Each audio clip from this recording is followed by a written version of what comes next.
Hello दोस्तों, ज्ञान बार YouTube Hindi channel में आपका स्वागत है। आज हम क्राइम दहशत के एक ऐसे टॉपिक के बारे में बात करेंगे जो हमें सोचने में मजबूर कर देता है कि हमें ऑनलाइन या ऑनलाइन ऐप्स इन सब के चक्करों में पढ़ना चाहिए या नहीं पढ़ना चाहिए। ये कितना घातक हो सकता है हमारे लिए, हमारे परिवार के लिए, इसके ऊपर सोचना चाहिए, हम सबको सोचना चाहिए। एक्चुअली में ये बात है भोपाल के भूपिंदर की और उनकी पत्नी ऋतुराज की और उनके 2 बेटों की ये कहानी है। ये इसी साल की कहानी है जो ये घटित हुई है और ये इसको क्राइम भी बोल सकते हैं, साइबर क्राइम भी बोल सकते हैं, जो उनके साथ हुआ था। एक्चुअली में भूपिंदर और उनकी पत्नी ऋतुराज दोनों वर्किंग थे और उनके 2 बच्चे थे, 2 बेटे थे। एक 6 साल का था, एक 3 साल का था, नहीं सॉरी, एक 9 साल का था, एक 3 साल का था। तो जो बड़े वाला बेटा था वो 3rd स्टैंडर्ड में पढ़ाई करता था नियर बाई स्कूल में, प्राइवेट स्कूल में। सब कुछ अच्छा चल रहा था, लेकिन कुछ साल पहले, 4 साल पहले आई थिंक, जब कोविड शुरू हुआ था तो उन जिस कंपनी में वो जॉब कर रहे थे भूपिंदर, वो कंपनी किसी रीज़न से बंद हो जाती है और वो जॉबलेस हो जाते हैं। घर में थोड़ी आर्थिक फाइनेंशियल प्रॉब्लम्स भी चल रही थी। तो उस दौरान उनको एक फ़ोन पे मैसेज आता है, ऑनलाइन जॉब का मैसेज आता है कि इतने घंटे काम करें, आपको इतने आप अर्न करोगे, आप 1 घंटे का 1000 रुपये या 2000 रुपये कमा सकते हैं। ऐसे मैसेजेस आजकल text message WhatsApp, Facebook, Insta, हर सोशल मीडिया ऐप पे आते रहते हैं। तो हमें इन सब को, इन मैसेजेस को, इन कॉल्स को इग्नोर करना चाहिए, क्योंकि ये सब फेक है। अगर 1 घंटे में कोई 1000-2000 रुपये कमा सकता है तो पूरी दुनिया अमीर हो जाएगी, कोई भी गरीब नहीं रहेगा। ये 1-2 घंटे में काम करके सभी 2 घंटे काम करेंगे, 2000 रुपये कमा लिया, 3000 रुपये कमा लिया, बस पूरा दिन फ्री, और महीने का 60-70 हज़ार रुपये, जिसमें आपका घर का पूरा खर्चा अच्छे से चलेगा, आप अपने बच्चों को अच्छे से पढ़ा लोगे। तो ऐसी सिचुएशंस में ऐसे मैसेजेस के, कॉल के चक्करों में कभी भी मत पड़ें और गलत वेबसाइटों पे जाने से बचें। अपने फ़ोन को सिक्योर रखें, सेफ रखें, एंटीवायरस, अपडेटेड एंटीवायरस और पेड एंटीवायरस हमेशा इंस्टॉल करें। आलतू फालतू गेम्स, ऐप्स इंस्टॉल मत करें। तो हम आते हैं अपनी कहानी पे, अपने मुद्दे पे। भूपेंद्र और उनकी वाइफ ऋतु और उनके 2 बेटों के साथ क्या हुआ था। एक्चुअली ऐसा ही कुछ मैसेज भूपेंद्र को आया था। उन्होंने फर्स्ट टाइम वो इग्नोर कर दिया। सेकेंड टाइम मैसेज आता है उनको इंस्टाग्राम पे, उन्होंने तब भी इग्नोर कर दिया। फिर उनकी फेसबुक पे सेम मैसेज आता है, तो उनको लगा कि यार सोचना चाहिए। फाइनेंशियल प्रॉब्लम्स ऑलरेडी चल रही थी फैमिली में, तो क्योंकि जॉबलेस थे, तो उन्होंने उस पर रिप्लाई कर दिया और इंटरेस्ट शो कर दिया कि मैं जॉब करूँगा। ये तो सुनने में अच्छा लगता है कि 1-2 घंटे में इतना ज़्यादा पैसा कमा लेते हैं। तो उनको भी लगा कि मेरी फाइनेंशियल प्रॉब्लम्स सही हो जाएगी और मैं अच्छा से अपने बच्चों को पढ़ा पाऊँगा, फैमिली को चला पाऊँगा। पर उनको क्या पता था कि यही जॉब उनकी ज़िंदगी ले लेगी, उनकी परिवार की ज़िंदगी ले लेगी। तो होता कुछ ऐसा है कि उनको काम दे दिया जाता है, वो अपना काम करते रहते हैं, अपने पर्सनल लैपटॉप से, मोबाइल से कंपनी का काम करते रहते हैं। कुछ टाइम बाद उनके ऊपर काम का प्रेशर बनता जाता है और वो उनसे डिमांड करते हैं, कंपनी वाले डिमांड करते हैं कि आपको स्टार्टिंग में पैसा लगाना पड़ेगा, इतना पैसा लगाओगे इतना पैसा आएगा, इतना जितना ज़्यादा पैसा लगाओगे उतना ज़्यादा पैसा आएगा। कुछ इस तरह की बातें ये अक्सर करते हैं। तो वो भी उनकी भावनाओं में बह गए और थोड़ा इमोशनल हो गए, थोड़ा फाइनेंशियल प्रॉब्लम थी, उसका प्रेशर था, ठीक है। तो उन सब चीज़ों के चलते उन्होंने वो काम शुरू कर दिया, पैसा अपने अकाउंट से निकालना, कंपनी के काम में लगा देना, ये सब चलता रहा। उन्होंने जितना भी उनके पास सेविंग थी, इन्वेस्टमेंट थी, वो सब कुछ उन्होंने उस कंपनी के ऊपर लगा दिया। अब जब उनके पास कुछ नहीं बचा तो उन्होंने सोचा कि यार सब कुछ तो डूब गया, मैं वापस हट जाता हूँ इस काम से, इस काम को छोड़ देता हूँ, नई ज़िंदगी फिर से शुरू करेंगे। ये कहीं ना कहीं ये ख्याल हर बंदे जब फंसा होता है तो ये ख्याल, 2 ख्याल आते हैं, या तो ज़िंदगी छोड़ देने के या फिर ज़िंदगी फिर से शुरू करने के। तो उन्होंने यही सोचा, फर्स्ट वाला ऑप्शन लिया कि भाई ज़िंदगी फिर से शुरू करेंगे, लेकिन वो मुमकिन नहीं था क्योंकि वो एक जाल में फंस चुके थे।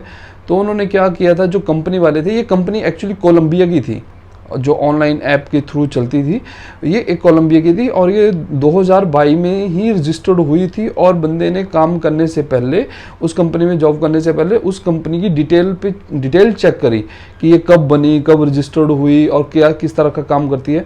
तो ये जैसे हम यूट्यूब पे, इंस्टाग्राम पे, सोशल मीडिया पे फेक सब्सक्राइबर आर्स करवाते हैं, इस तरह की कुछ कंपनी थी, डिजिटल कंपनी थी।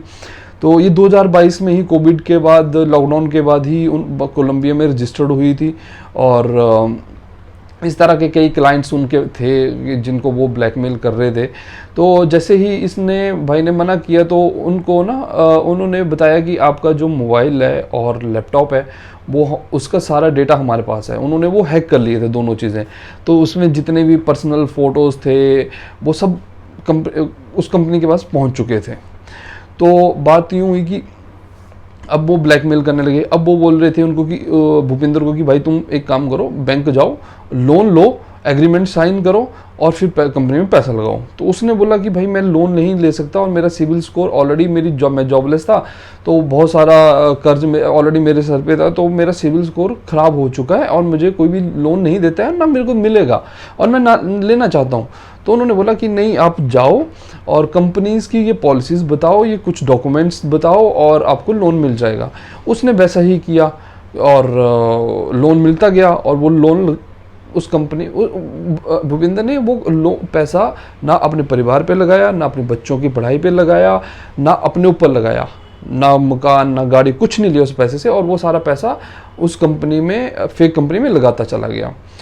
अब जैसे ही कुछ टाइम बीता तो बैंकों से लोन रिकवरी वाले भी आने लगे, घर पे कॉल करने लगे, तंग करने लगे, पैसा कब दोगे, पैसा कब दोगे। तो धमकियाँ भी आती थी। एक्चुअली हमेशा रिकवरी वाले गाली गलोच या फिर गुंडागर्दी पे उतर आते हैं, तो ये नॉर्मल सी बात है उनके लिए। तो ये सब चल रहा था। तो इस दौरान वो काफ़ी अपसेट भी हो गए थे भूपेंद्र की, अब क्या करूं, शायद मैंने अपनी ज़िंदगी ख़राब कर दी और अपने साथ में अपने परिवार की ज़िंदगी ख़राब कर दी। लेकिन जब भी वो कुछ ऐसा काम करते थे तो हमेशा उनकी वाइफ पूछती थी कि कुछ मतलब क्या चल रहा है। उनको थोड़ा सा एहसास हो जाता था कुछ गलत चल रहा है, बंदा टेंशन में है, प्रेशर में है।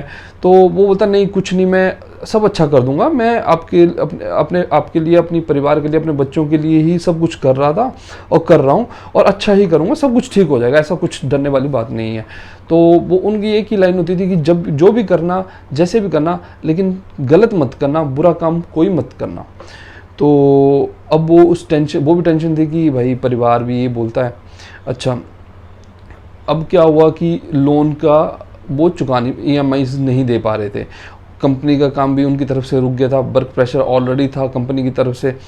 तो उन्होंने, कंपनी वालों ने और पैसे ऐंठने के लिए और जो फ़ोटोज़ मोबाइल से, लैपटॉप से हैक करके उठाए लिए, चोरी किए थे, उनको मॉर्फ किया, एडिटेड किया और पॉर्न मूवीज़, पॉर्न फोटोज़ मियाँ बीवी के अलग अलग चेहरों के साथ, अलग अलग बंदों के साथ उनको मॉर्फ करके पब्लिक कर दिया। जैसे जो भी फैमिली मेम्बर्स थे उनको भेज दिया, रिलेटिव्स को भेज दिया, फ्रेंड्स को भेज दिया, ऑफिस में जो पुराने कलीग्स थे उनको भेज दिया, जो उनका, भूपिंदर का जो पहले बॉस था, उनकी DP, मतलब जब आप कोई ऐसी ऐप इंस्टॉल करते हो वो परमिशन मांगते हैं, लोकेशन की, माइक्रोफोन की, कैमरा की, आपके फ़ोटो गैलरी की, तो व्हाट्सएप की। तो वो वहाँ से इतनी परमिशन मिल गई तो पूरे फ़ोन आपके चला गया, लैपटॉप चला गया उनके हाथ में।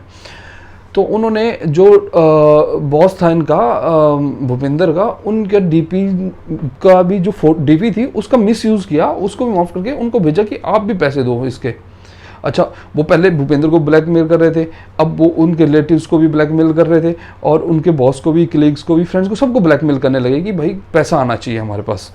तो भूपेंद्र ने एक काम किया कि अपने व्हाट्सएप पे एक स्टोरी डाली, फेसबुक पे एक स्टोरी डाली कि इस तरह का मतलब कुछ भी मैसेज आता है तो मतलब पैसे पे ना करें, और इस तरह की कोई वीडियो फोटो आए तो वो मॉर्फ्ड है, हमारी नहीं है, वो फेक है।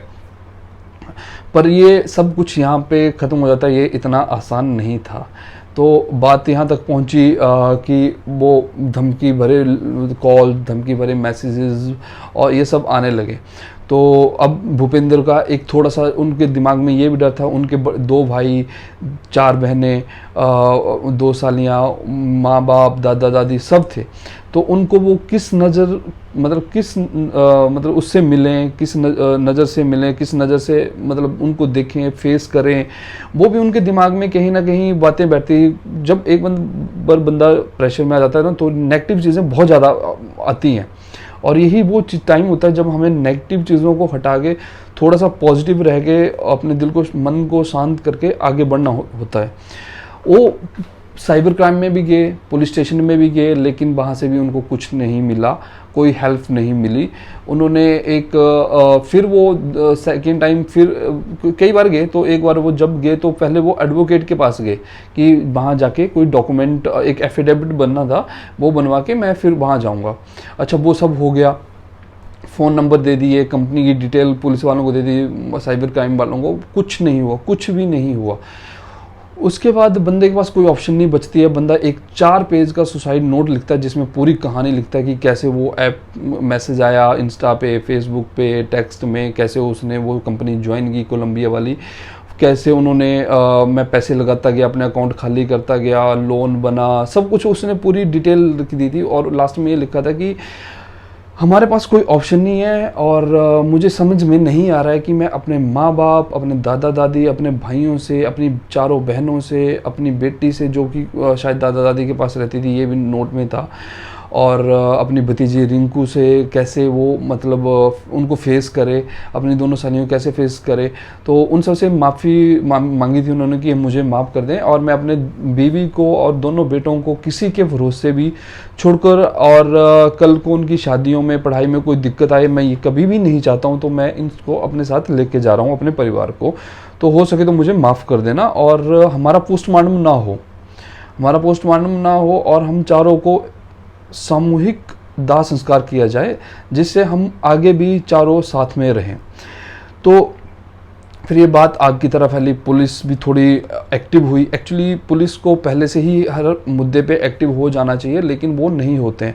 मैं कुछ इंसिडेंट मेरे साथ भी हुए हैं, मैं बहुत रिस्पेक्ट करता था पुलिस डिपार्टमेंट की, लेकिन अब लगता है कि इतनी रिस्पेक्ट भी जरूरी नहीं है ऑनेस्टली। और बहुत सारे इंसिडेंट है, मैं किसी और वीडियो में वो डिस्कस करूँगा, और प्रूफ भी है उनके, मतलब वीडियो रिकॉर्डिंग भी है, डैश कैम की भी है, और मोबाइल रिकॉर्डिंग भी है पुलिस वालों की, तो वो मैं दिखा सकता हूँ, कोई बड़ी बात नहीं है। तो उनके मरने के बाद वो एक्टिव हो जाती है पुलिस, क्राइम ब्रांच एक्टिव हो जाती है। तो अगर ये सब कुछ होने से पहले वो पहले ही एक्टिव हो जाते तो वो चारों की जान बच जाती, एक परिवार, हंसता खेलता परिवार बच जाता, छोटे छोटे 2 बच्चे बच जाते। अब हुआ ये था कि हाँ, थोड़ा सा ये मैं बताना भूल गया कि उनकी डेथ, उन्होंने सुसाइड किया कैसे। उन्होंने एक माजा की बोतल ली, या 2 माजा की बोतल ली, और उन दोनों में कोल्ड ड्रिंक की, उन दोनों में सल्फास की गोलियां डाल दी, और अपने बच्चों को पीने को दे दी। बच्चे हैं, मिठाई कोल्ड ड्रिंक ये सब उनको पसंद होता है, पी लिया, कोई टेस्ट में कोई डिफरेंस नहीं लगा उनको, पी लिया। अब माँ बाप रितु, माँ बाप भूपेंद्र वेट कर रहे थे कि कब ये दोनों की डेथ हो। दोनों की डेथ हो गई। उन्होंने अच्छे से जांच की कि दोनों इस दुनिया को छोड़ के चले गए हैं। जैसे उनको कंफर्म हो गया कि अब ये दोनों भाई नहीं बचे, तो उन्होंने क्या करा, भूपेंद्र ने क्या करा, अपनी वाइफ की 2 दुपट्टे लिए, चुनियाँ ली, उन दोनों को गांठ मारी, एक किया, और दोनों साइड एक फंदा बना लिया, और फांसी लगा ली, और दोनों मर गए, दोनों ने सुसाइड कर लिया। लेकिन इससे पहले उन्होंने क्या किया, भूपेंद्र ने एक सेल्फी खींची अपने परिवार के साथ, दोनों बेटों और अपनी वाइफ के साथ, और अपनी भतीजी, अपने भाई की बेटी रिंकू को वो व्हाट्सएप पे सेंड करी, और अपने 4 पन्नों का सुसाइड नोट भी उनको दिया, और साथ में ये लिखा कि ये हमारी और हमारी फैमिली की लास्ट फ़ोटो है, लास्ट सेल्फी है, और हो सके तो हमें माफ़ करना, हम सुसाइड कर रहे हैं। और ये उन्होंने 4 बजे मॉर्निंग में अपनी भतीजी को भेजा था, और उनकी भतीजी ने ये मैसेज 6 बजे सुबह मैसेज देखा था, और अपने फैमिली को इन्फॉर्म किया। तो इस बीच जो पूछताछ शुरू होती है, पुलिस पूछताछ शुरू करती है, तो उनके भाई नरेंद्र, जो दूसरे भाई थे, उन्होंने बताया कि मेरे भाई भूपेंद्र को ब्लैकमेल किया जा रहा था, उनके साथ साइबर क्राइम हुआ था। पुलिस वालों ने, क्राइम ब्रांच वालों ने इससे पहले उनकी एक भी ना सुनी, ना कोई एफआईआर हुई, ना कुछ भी, मतलब कोई केस रजिस्टर नहीं हुआ था as per record on Google और अदर न्यूज़पेपर्स। तो ऐसा कुछ भी नहीं हुआ था। अगर ये सब हो जाता तो वो शायद उनको एक डिफेंस मिल जाता, या कि बच सकते थे, है ना। हो सकता है बैंक का लोन भरना पड़ता, लेकिन ज़िंदगियाँ बच जाती। पैसा तो आज है, कल नहीं है, परसों है, तो पैसा कमाया जा सकता है, किस थोड़ा कम, वो बात नहीं थी। बात होती है खुशियों की और ज़िंदगी की। तो ये स्टोरी से हमें सिर्फ यही सीखने को मिलता है कि हमें साइबर क्राइम से कैसे बचना है। अपने मोबाइल को सेफ रखें, सुरक्षित रखें, पासवर्ड लगा के रखें, अनवांटेड ऐप्स और वेबसाइट्स पे ना जाएं। इस तरह की जो मैसेज आते हैं, कॉल्स आती हैं, उनको ब्लॉक करें, इग्नोर करें। जैसे ही कुछ आए डिलीट करें, ब्लॉक करके डिलीट कर दें। और अपने अच्छा सा एंटीवायरस आपके मोबाइल में रखें, अपने लैपटॉप में रखें। पेड हो, फ्री वाला में कुछ नहीं होता, ठीक है। पेड हो, सिक्योर वाईफाई हमेशा यूज़ करें। और इसके साथ में थोड़ा सा 2 पॉइंट और यूज़ करना चाहूँगा। जैसे हम, क्या होता है, कई बार हम बाहर चले जाते हैं, अपना फ़ोन ले जाते हैं, है ना। तो वहाँ पे हमारे फ़ोन पे ऐसा लगता है कि पावर ख़त्म हो जाती है, चार्जिंग ख़त्म हो जाती है। तो हमें पावर स्टेशन मिलते हैं और वहाँ पे केबल्स भी होती हैं शायद, है ना। तो हम क्या करते हैं कि भाई 10 रुपये 20 रुपये लगा के फुल ऑफ फ़ोन चार्ज कर लेते हैं। ये कभी भी नहीं करना चाहिए। इवन मेट्रो जैसी मेट्रो में, प्लेन में, इनमें भी ऑप्शंस होती हैं, बसों में ऑप्शन, कभी मत करें। फ़ोन डेड हो रहा है, होने दें। जूस जैकिंग, जूस हैकिंग उसी को बोलते हैं। जो यूएसबी से आप कनेक्टेड हो, उसमें ऑलरेडी कोडिंग हो चिप लगी होती है, कोडिंग हो रखी होती है, प्रोग्रामिंग हो रखी होती है। जो जैसे आप कनेक्ट करते हो तो वो अपना जो भी उनका CNC सर्वर होता है, कमांड एंड कंट्रोल सर्वर होते हैं, उनसे वो कम्युनिकेट करना शुरू कर देते हैं। और आपका चार्ज तो होता रहेगा, लेकिन सारा डेटा ट्रांसफ़र हो जाएगा CNC सर्वर पे। और CNC सर्वर पे पहुंच गया, कमांड एंड कंट्रोल सर्वर पे पहुंच गया, तो आप समझ लो कि आप हो चुका है। तो इससे आपकी bank account, net banking, Google पे, पेटीएम, ये सब हम आजकल हर बच्चा, हर नौजवान, हर बूढ़ा, बुजुर्ग सब यूज़ कर रहे हैं। तो थोड़ा सा सिक्योर रहें, उल्टी सीधी वेबसाइटों पे ना जाएं। और ये खासकर वायरसेस, वॉर्म्स, ट्रोजन्स, ये ज़्यादा से सबसे ज़्यादा पॉर्न साइट्स पे होते हैं, डेटिंग ऐप्स पे होते हैं। और डेटिंग ऐप से बचें भाई। चलो फिर मिलेंगे किसी नए टॉपिक के साथ। आज यहीं तक था। तो कैसा लगा बताना कमेंट्स करके, लाइक करके, और चैनल को सब्सक्राइब करें। धन्यवाद।